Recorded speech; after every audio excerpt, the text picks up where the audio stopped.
दोस्तों, आप सभी का स्वागत है राठौर GS 21 पर। आज हम आपको बताएंगे भारत के तट, मैदान तथा घाट। तो सबसे पहले हम बताते हैं, इसमें आप अंतर समझिए। तट, मैदान तथा घाट।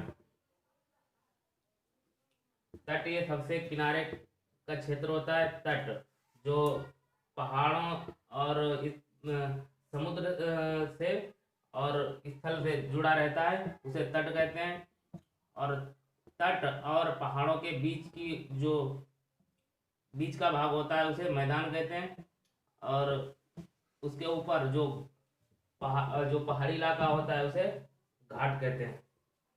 तो पूर्व का इलाका पूर्वी घाट और पश्चिम का इलाका पश्चिमी घाट। तो हम बताते हैं भारत की मुख्य भूमि तटरेखा कितनी है। स्थल सीमा और तटरेखा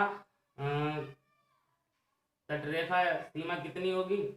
तो ये गुजरात से लेकर पश्चिम बंगाल तक ये जलीय सीमा होगी। जलीय सीमा, इसकी लंबाई होगी 6100 किलोमीटर। अगर द्वीपों को मिला लिया जाए, जैसे अंडमान निकोबार, इनको मिला लिया जाए तो कितनी हो जाएगी, 7516 किलोमीटर। इनको मिलाकर हो जाएगी 7516 किलोमीटर। 7516 किलोमीटर ये द्वीपों को मिलाकर, केंद्र शासित प्रदेशों को मिलाकर के। तो भारत की जलीय सीमा से कितने राज्य लगते हैं, 9 राज्य लगते हैं। कौन कौन से, गुजरात, महाराष्ट्र, गोवा, कर्नाटक, केरल, तमिलनाडु, आंध्र प्रदेश, उड़ीसा और पश्चिम बंगाल। ये 9 राज्य लगते हैं। एक बार फिर से देखते हैं कि राजस्थान, गुजरात, राजस्थान नहीं, गुजरात, फिर महाराष्ट्र, फिर कर्नाटक, गोवा, फिर कर्नाटक, फिर केरल, फिर तमिलनाडु, फिर आंध्र प्रदेश, उसके बाद उड़ीसा और पश्चिम बंगाल। इन 9 राज्य लगते हैं। अब हम आपको बताते हैं सबसे लंबी तटरेखा किस राज्य की लगती है। एक गुजरात राज्य की सबसे लंबी तटरेखा जलीय सीमा बनाता है। ये यहाँ से ये घुमा हुआ मालूम पड़ता है, इसलिए ये सबसे लंबी तटरेखा यहाँ से लेकर के यहाँ तक ये सबसे लंबी तटरेखा बनाता है। कितनी बनाता है, 1214 किलोमीटर। और सबसे कम तटरेखा वाला राज्य ये कर्नाटक और महाराष्ट्र के बीच में यहाँ पे छोटा सा राज्य पड़ता है, गोवा। ये सबसे कम जलीय सीमा बनाता है, 101 किलोमीटर। उसके बाद में भारत के तट, मैदान और घाट बताते हैं। तट किसे कहते हैं, स्थल सीमा के साथ समुद्र से जुड़े भाग को तट कहते हैं। स्थल सीमा, ये स्थल सीमा ऊपर की तरफ, और ये समुद्री इधर है बंगाल की खाड़ी, ये समुद्र है इधर का भाग। और ये जो इस जल से इसकी सीमा लगती है उसे तट कहते हैं। पूर्व की तरफ के भाग को पूर्वी तट और पश्चिम की तरफ के भाग को पश्चिमी तट कहते हैं। फिर घाट, पूर्वी तट पर स्थित पर्वत श्रृंखला को, एक पूर्वी तट जो इधर का भाग है, पूर्वी तट, ये श्रृंखला जो स्थित है, ये हमने श्रृंखला बना के आपको बताई है। ये श्रृंखला, ये पर्वत श्रृंखलाएं बनी हुई है। तो पूर्वी तट पर स्थित पर्वत श्रृंखला को पूर्वी घाट और पश्चिम तट पर स्थित पर्वत श्रृंखलाओं को पश्चिमी घाट कहते हैं। तो इस प्रकार फिर आगे पश्चिमी घाट को सह्याद्री पर्वत के नाम से जाना जाता है। इस वाले पर्वत को सह्याद्री और इस वाले को महेंद्रगिरी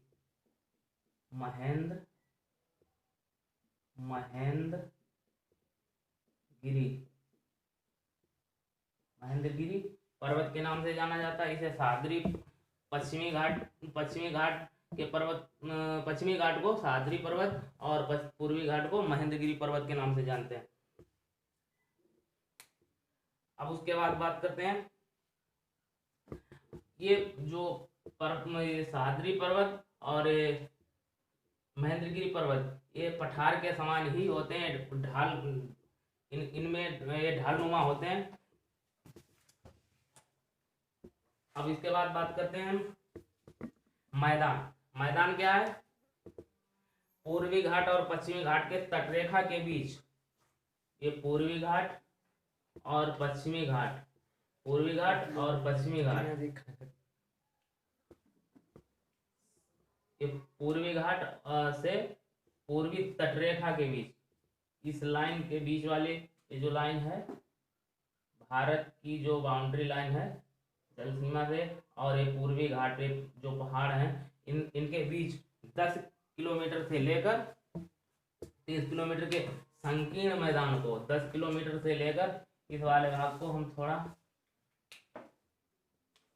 इसको हम बताते हैं, ये वाला भाग, ये वाला भाग जो है, ये वाला भाग, इसे मैदान कहते हैं। क्या कहते हैं? मैदान कहते हैं। पूर्व के भाग को पूर्वी मैदान और पश्चिम के भाग को पश्चिमी मैदान। ये संकीर्ण मैदान है। तट और पश्चिमी घाट और पश्चिमी तट के बीच के भाग को पश्चिमी मैदान, और पूर्वी तट और पूर्वी घाट के बीच के भाग को पूर्वी मैदान कहते हैं। अब हम आपको बताते हैं केंद्र शासित प्रदेश में अंडमान निकोबार में जलीय सीमा कितनी बनती है? 1962 किलोमीटर, 1962 किलोमीटर।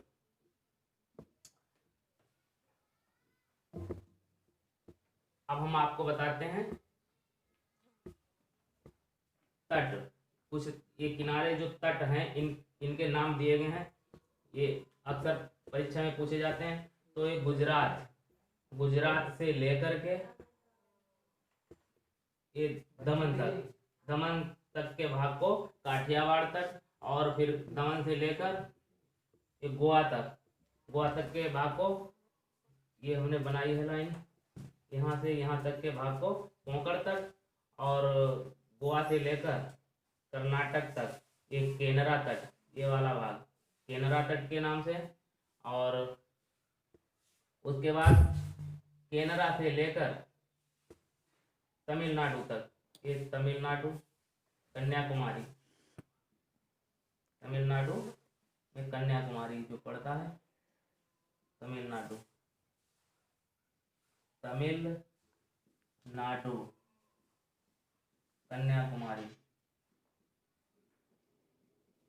कन्याकुमारी तक मालाबार तट, कौन सा? मालाबार तट। और फिर तमिलनाडु से लेकर ये आंध्र प्रदेश तक, यहाँ आंध्र प्रदेश, तमिलनाडु और आंध्र प्रदेश तक जो पड़ेगा ये कोरोमंडल तट, इतना भाग जो है, ये वाला भाग कोरोमंडल कहलाता है। इसको हम दूसरे रेड वाले से दिखाते हैं। ये वाला भाग जो है ये कोरोमंडल तट कहलाएगा। और फिर यहाँ से ऊपर का भाग उड़ीसा और पश्चिम बंगाल के ऊपर का भाग जो है ये आंध्र प्रदेश है। इधर आंध्र प्रदेश, नीचे जो है ये हम बता चुके हैं तमिलनाडु, फिर ये उड़ीसा है, आगे उड़ीसा, ऊपर है पश्चिम बंगाल, वेस्ट बंगाल, पश्चिम बंगाल। इधर के भाग को सरकार तट या उत्कल तट कहते हैं। क्या कहते हैं? सरकार तट या उत्कल तट। फिर से एक बार देख लीजिए, ये गुजरात, यहाँ गुजरात है, गुजरात से लेकर ये दमन तक काठियावाड़ तट कहते हैं। क्या कहते हैं? काठियावाड़ तट। और दमन से लेकर ये गोवा तक, ये गोवा तक के तट को हम कहते हैं, ये वाला भाग कोंकण तट कहलाता है। क्या कहलाता है? कोंकण तट। उसके बाद केनरा तट, गोवा से लेकर के कर्नाटक के बीच, ये कर्नाटक है, कर्नाटक। फिर उसके बाद कर्नाटक से लेकर केरल से और तमिलनाडु, तमिलनाडु के कन्याकुमारी तक मालाबार तट कहलाता है।